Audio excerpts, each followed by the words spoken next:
The Art of War by Sun Tzu, translated by Lionel Giles. Part 1. Laying Plans.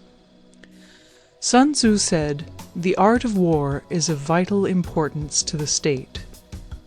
It is a matter of life and death, a road either to safety or to ruin. Hence it is a subject of inquiry which can on no account be neglected. The art of war, then, is governed by 5 constant factors, to be taken into account in one's deliberations when seeking to determine the conditions obtaining in the field.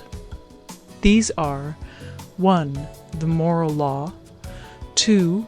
Heaven, 3. Earth, 4.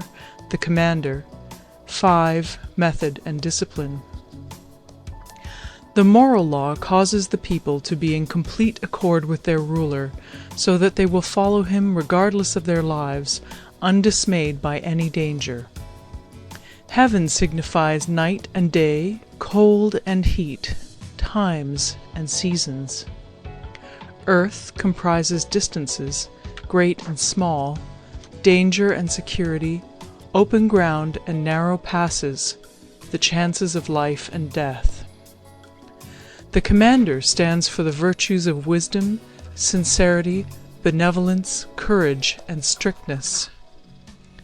By method and discipline are to be understood the marshalling of the army in its proper subdivisions, the graduations of rank among the officers, the maintenance of roads by which supplies may reach the army, and the control of military expenditure. These 5 heads should be familiar to every general. He who knows them will be victorious. He who knows them not will fail. Therefore, in your deliberations, when seeking to determine the military conditions, let them be made the basis of a comparison in this wise. 1. Which of the 2 sovereigns is imbued with the moral law? 2. Which of the 2 generals has most ability? 3. With whom lie the advantages derived from heaven and earth? 4. On which side is discipline most rigorously enforced? 5. Which army is stronger? 6. On which side are officers and men more highly trained? 7. In which army is there the greater constancy both in reward and punishment? By means of these 7 considerations I can forecast victory or defeat. The general that hearkens to my counsel and acts upon it will conquer. Let such a one be retained in command. The general that hearkens not to my counsel nor acts upon it will suffer defeat. Let such a one be dismissed. While heeding the profit of my counsel, avail yourself also of any helpful circumstances over and beyond the ordinary rules. According as circumstances are favorable, one should modify one's plans. All warfare is based on deception. Hence, when able to attack, we must seem unable. When using our forces, we must seem inactive. When we are near, we must make the enemy believe we are far away. When far away, we must make him believe we are near. Hold out baits to entice the enemy, feign disorder, and crush him.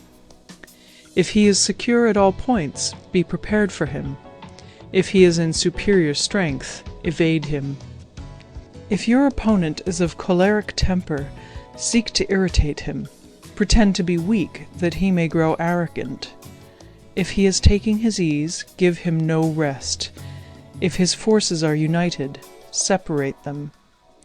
Attack him where he is unprepared. Appear where you are not expected. These military devices, leading to victory, must not be divulged beforehand. Now the general who wins a battle makes many calculations in his temple ere the battle is fought. The general who loses a battle makes but few calculations beforehand. Thus do many calculations lead to victory, and few calculations to defeat. How much more no calculation at all? It is by attention to this point that I can foresee who is likely to win or lose. End of Part 1. Part 2. Waging War. Sun Tzu said, "In the operations of war, where there are in the field 1,000 swift chariots, as many heavy chariots, and 100,000 mail-clad soldiers, with provisions enough to carry them 1,000 li, the expenditure at home and at the front, including entertainment of guests, small items such as glue and paint, and sums spent on chariots and armor, will reach the total of 1,000 ounces of silver per day. Such is the cost of raising an army of 100,000 men."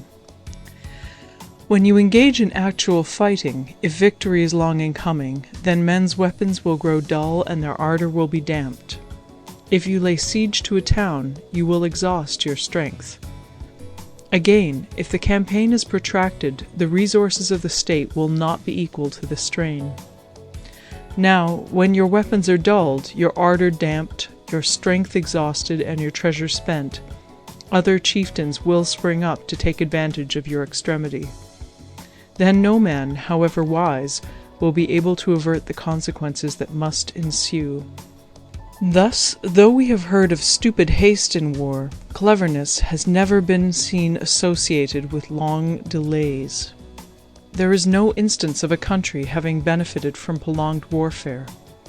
It is only one who is thoroughly acquainted with the evils of war that can thoroughly understand the profitable way of carrying it on. The skillful soldier does not raise a second levy.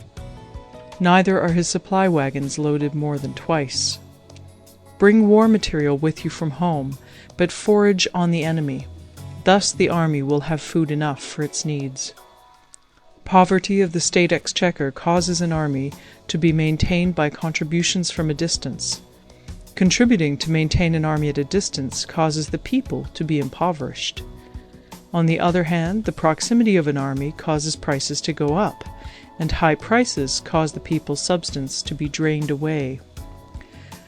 When their substance is drained away, the peasantry will be afflicted by heavy exactions.